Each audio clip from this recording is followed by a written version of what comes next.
Assalamualaikum warahmatullahi wabarakatuh. Jumpa lagi dengan saya di channel Sapam Jaya, channelnya Sapam Indonesia.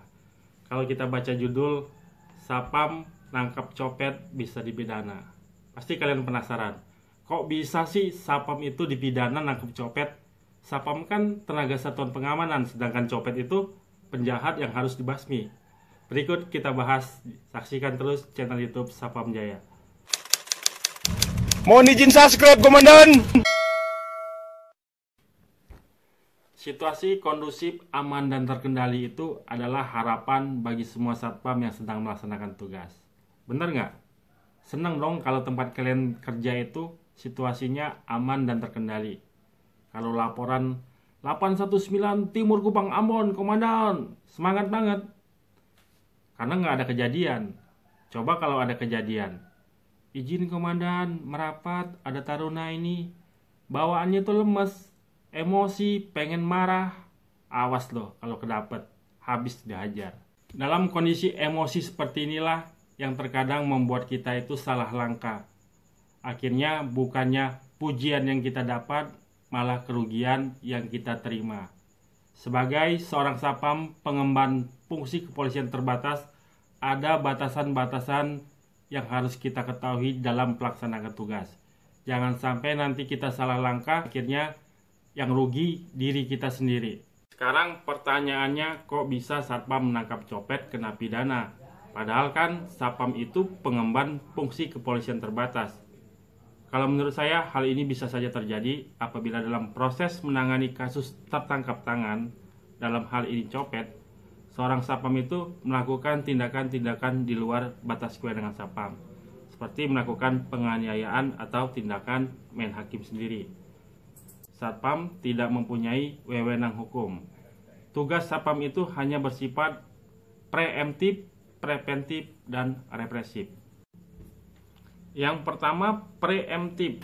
Tugas seorang satpam itu harus bisa preemptif, artinya bisa mencermati, mengantisipasi, menanggulangi hal-hal apa saja yang berpotensi mengancam stabilitas keamanan di lingkungan kerjanya. Istilahnya tuh satpam itu harus punya feeling, bisa baca situasi. Yang kedua, tugas satpam itu bersifat preventif, pencegahan. Artinya, satpam harus bisa melakukan pencegahan agar tidak terjadi hal-hal yang dapat mengganggu stabilitas keamanan di lingkungan kerjanya dengan cara turjawali, pengaturan, penjagaan, pengawalan, dan patroli. Yang ketiga, tugas satpam itu bersifat represif. Artinya, seorang satpam ini harus bisa melakukan tindakan untuk menghambat atau menahan aksi-aksi apa aja yang kira-kira akan mengganggu di lingkungan pekerjaannya. Jadi satpam sendiri tidak mempunyai wewenang hukum. Terus bagaimana caranya kalau kita menangani kasus tertangkap tangan? Tugas satpam apabila terjadi kasus tertangkap tangan, yang pertama itu menangkap pelaku dan menyita barang bukti. Yang kedua, orang-orang yang dianggap perlu seperti saksi, korban, jangan sampai meninggalkan TKP, tempat kejadian perkara. Yang ketiga, ini yang penting nih buat satpam, melindungi pelaku dari amukan atau pengeroyokan massa. Jadi tugas satpam itu aja melindungi pelaku dari amukan massa. Jangan sampai di situ terjadi tindakan main hakim sendiri. Yang keempat, melapor dan menyerahkan ke pihak yang berwajib untuk ditindaklanjuti. Cukup sampai situ tugas satpam. Dalam hal memintai keterangan atau mengumpulkan informasi, kita lihat juga Peraturan Kepala Kepolisian Negara Republik Indonesia Nomor 8 Tahun 2009 tentang implementasi prinsip dan standar hak asasi manusia dalam penyelenggaraan tugas Kepolisian Negara Republik Indonesia. Ini bisa kita jadikan pedoman.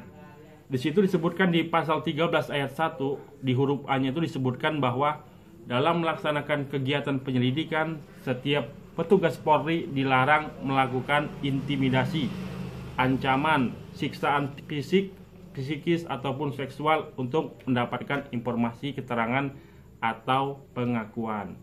Nah, jadi kalau polisi aja dilarang melakukan kekerasan, apalagi kita Satpam sebagai unsur pembantu Kepolisian Negara Republik Indonesia. Buat rekan-rekan, hati-hati di dalam melaksanakan tugas. Ingat batas kewenangan kita sebagai seorang satpam. Jangan sampai nanti karena kita tidak tahu, kita dituntut dengan pasal 351 atau pasal 170 yang akhirnya merugikan diri kita sendiri. Oke sobat, tetap semangat dalam melaksanakan tugas. Jayalah selalu Satpam Indonesia. Salam Satpam Jaya.